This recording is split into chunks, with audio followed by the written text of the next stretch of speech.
it's book review time. We are reading Life of Pi by Yann Martel. But wait. Okay, I put my serious reading face on because we are talking books. To be more specific, I'm going to talk about Yann Martel's Life of Pi, which was published in 2001. And I do realize that we have 2019 now. It took me some time to get around it. I have it at home, I think, for like at least 10 years now. I got it as a present from a very dear friend, but somehow never made the time to read it because, you know, it's a book about a boy who's on a lifeboat with a tiger. Like, how interesting does that sound to you? I don't know. I just never thought it's that interesting. But I have some sort of book club, and if I say book club, I do mean a group of people who read books and then discuss them. We do have wine, but it's not a wine club in disguise. It's really about books, like the main thing is books. And every November we meet up and talk about 12 books. We come up with 12 categories for books we already own and we would like to read the following year. So we have 12 categories. The categories are the same for every one of us. And then we choose books from the ones we already own but haven't read yet that fit into the categories. This year we have a category called Man Booker Prize Winner, and that's the reason why I chose Life of Pi, because it won the Man Booker Prize. It also got turned into a film, I think back in 2012 by Ang Lee. I haven't seen it, I haven't read critics about it. I don't know, I'm not really a film person and I think I won't watch the film anyway, so okay. Now, the plot. The whole book is set up in 3 different chapters. The first one is about this Indian boy called Pi. I mean, it's not his real name, and in the first chapter he's a child and he explains how it came that his name got turned into this nickname. How his schoolmates always made fun of him, and it's about some sort of spiritual research because he is a born and raised Hindu but starts to read other spiritual and religious works such as the Bible and the Quran. At the end he kind of picks the cherries of each religion, and one day he tells his mom, who is a little bit confused because, you know, she wants her boy to be a Hindu. He says something along the lines, but I just want to love God, which, you know, like, okay, but that's, you know, that's his thing, and it's important for the rest of the book. So the whole story is set in India, in the city of Pondicherry, where Pi's dad owns a zoo, huge zoo. And in the first chapter there's also a lot about the animals who live in a zoo, and Pi explains why animals in a zoo are happy animals. Another thing that I'm not very eager to believe, but you know. Then some sort of recession hits India and Pi's dad decides to leave India. So he sells some of the animals and decides that he will take some of them with them to Canada. He rents a freight ship, I think it's a huge ship, from a Japanese company, including the crew, such as a captain and, you know, a cook. And some of the animals end up with them on that huge ship. At the beginning, everything is an adventure for Pi and his brother Ravi, I don't know how to pronounce that name.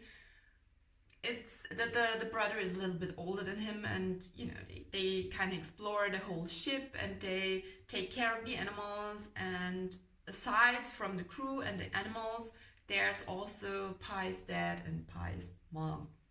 That's the end of chapter 1. Chapter 2 starts somehow with a big bang because the ship sinks. The ship sinks. The ship sinks. Yeah, the ship sinks.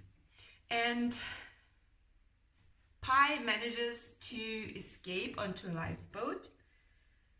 All he has with him in this lifeboat, which appears to be a huge boat, he has basic equipment such as water and biscuits, and there's a survival guide, a book.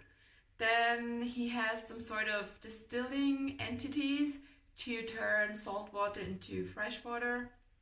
He has, what else is there? He has a hook and everything he needs to catch fish.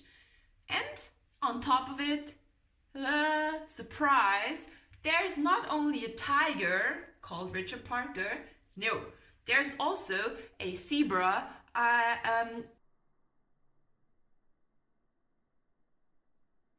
hyena, an orangutan, and what else is there? A rat? I think that's it. Rat, hyena, zebra, orangutan, and tiger. 450-pound Bengal tiger called Richard Parker. You know, nature does what nature does, so it doesn't take them long to reduce the living souls on the boat to just Richard Parker and Pi. Everything in between is gory and a lot of blood and dying habits. So the second chapter is basically 390 pages of nothing really happens because Richard Parker, the tiger, and Pi are on this little lifeboat, and somehow they try to survive. Pi very soon discovers that the only way to survive is to tame the tiger. Because on the one hand, he does not want to be the only living soul on this boat. And on the other hand, he's a vegetarian, he's a boy, he has never killed before, and he has no weapons, he has no idea how to kill a tiger, and he has no intentions to kill the tiger. So he starts his taming program because, you know, time is the only thing he has. And somehow it works out. The tiger somehow accepts that this little boy is the alpha tiger now. I don't know. Yeah, and they are floating. He builds a raft at one point. As soon as the food that was on the lifeboat, you know, comes to an end, he has to overcome his whole vegetarian Hindu upbringing and has to start the killing himself in order to survive. And he does not only have to secure his own survival, but also he has to make sure that Richard Parker is not getting too hungry and not so hungry that eventually he will kill him. Even though there are points in the story where Pi wouldn't mind being eaten by Richard Parker. So that's the second part of the book. And the third part of the book is a very short one. It's after 227 days on the Pacific, the lifeboat of Pi and Richard Tiger is washed ashore somewhere on the Mexican coast. And I'm not spoiling here because the whole story, the whole book is written from the view of Pi. So you know from the very beginning that he's going to survive. The only question you have is how the fuck is he going to manage that? Yeah, and as soon as the boat washes ashore the coast, Richard Parker jumps off the boat and runs into the jungle and is never seen again. And that's sad for Pi because on the one hand he wanted to say goodbye and on the other hand, you know, somehow he thought we are friends now. I don't know. And in this third part, it's all about two Japanese ministers who come to the hospital to find out what happened, and are they somehow to be blamed for the whole accident. And yeah, it's short and it's somehow a wrap up, but they don't really believe him. They don't believe that this boy survived 227 days on the Pacific in a boat with a 450-pound tiger as his only company. So Pi starts to tell another story in which he replaces the animals with people. So the orangutan is his mom, and the zebra is a sailor, and he turns himself into Richard Parker, and he tells the story in like 2 pages, again very gory. And the Japanese ministers, they are not really, you know, they tend to believe that story, but they don't really like it. So Pi asks them, you realize that I told you the same facts in 2 different stories. Which one did you like best? And both of the ministers agree that they liked the story with the tiger and the animals. So Pi says something along the lines, see, that's the same with God. Like, life is a story, you choose your story, the story is better with God in it. I liked the book, and I hate that I liked it. What I really liked, I liked the fact that the tiger is called Richard Parker, because it's not the only book with a person called Richard Parker, cannibalism, shipwrecks, and the ocean in it. No. My personal hero, Edgar Allan Poe, wrote a book back in 1838, I think. Let me check my facts. I did some research on that.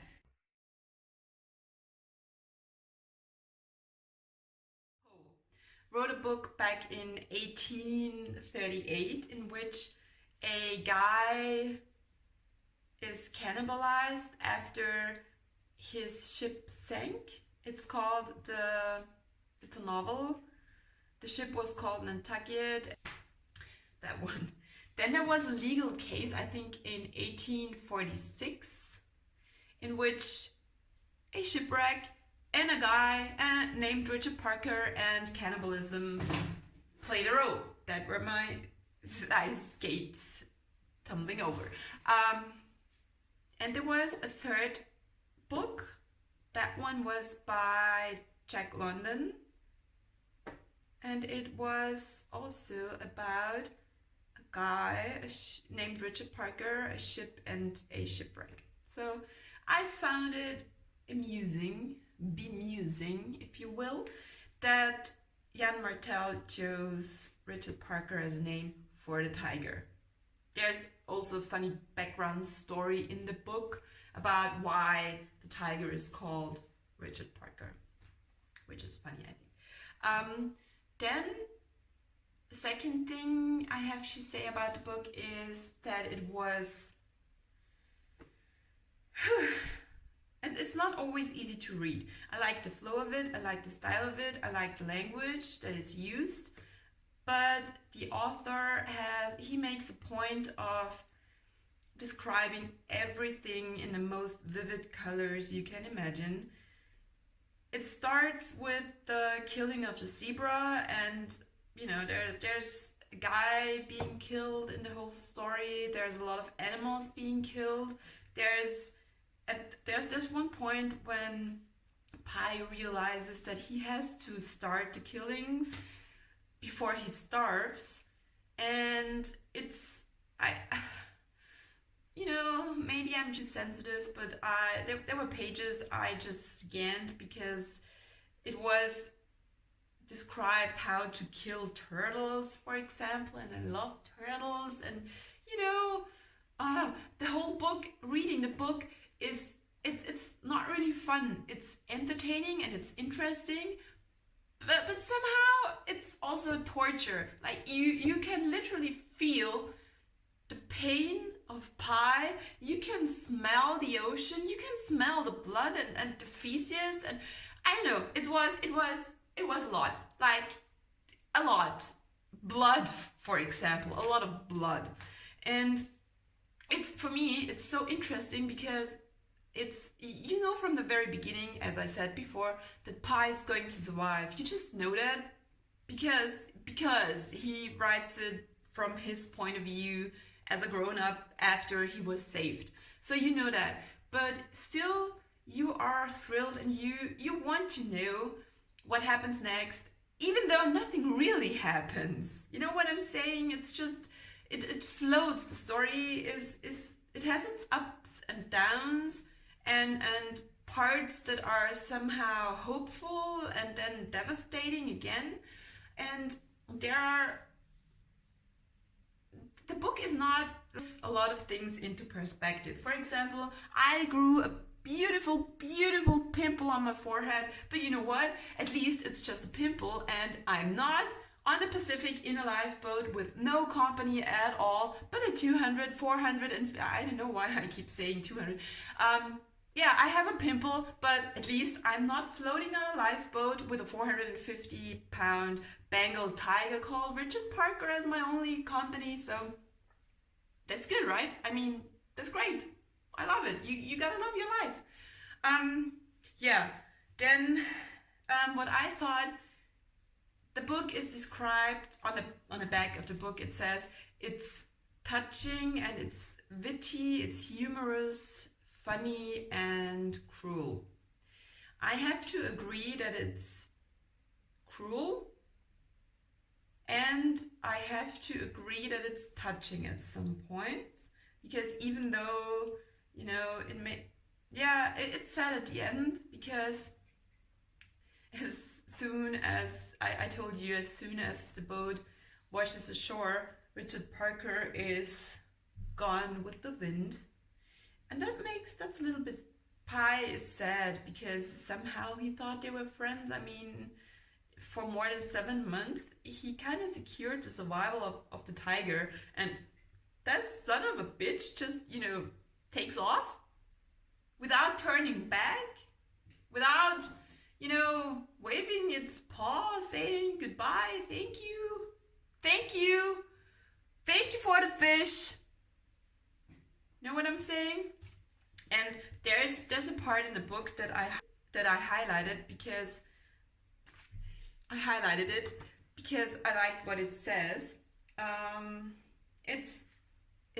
read it in German, so I don't know the exact translation of it, but it is something along the lines of, it's important in life to end things in a good and correct way, because otherwise you will end up carrying around words you wanted to say, and you're full of remorse that you never said them.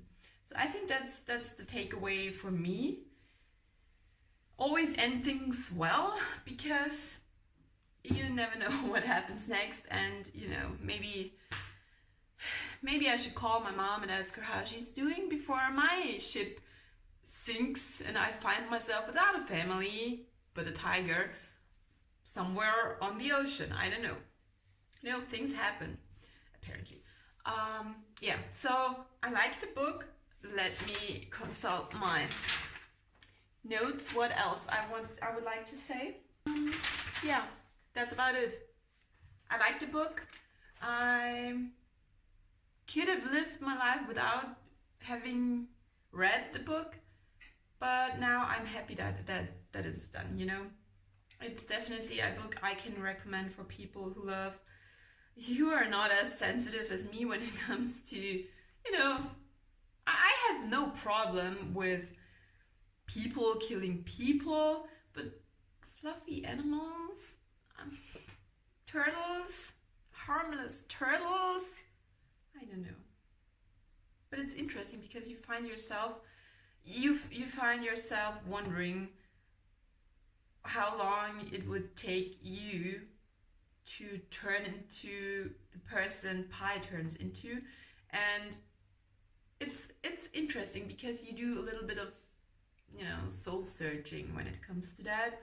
And you know, I think people would start nibbling on a turtle. I don't know, like, yeah. So it's a book you carry with you for after you've read it for some time, which is good because, you know, yeah, it was torture reading it, it was a pleasure reading it, it was interesting, it was not funny, it was maybe witty, it was gory, it was cruel, it was touching. Yeah, that's about it. See you soon. Oh, wait. I have to tell you which book we read next. In case you would like to read it with me somehow, the next book I would like to discuss with you on this channel is How to Ruin Everything by Watsky.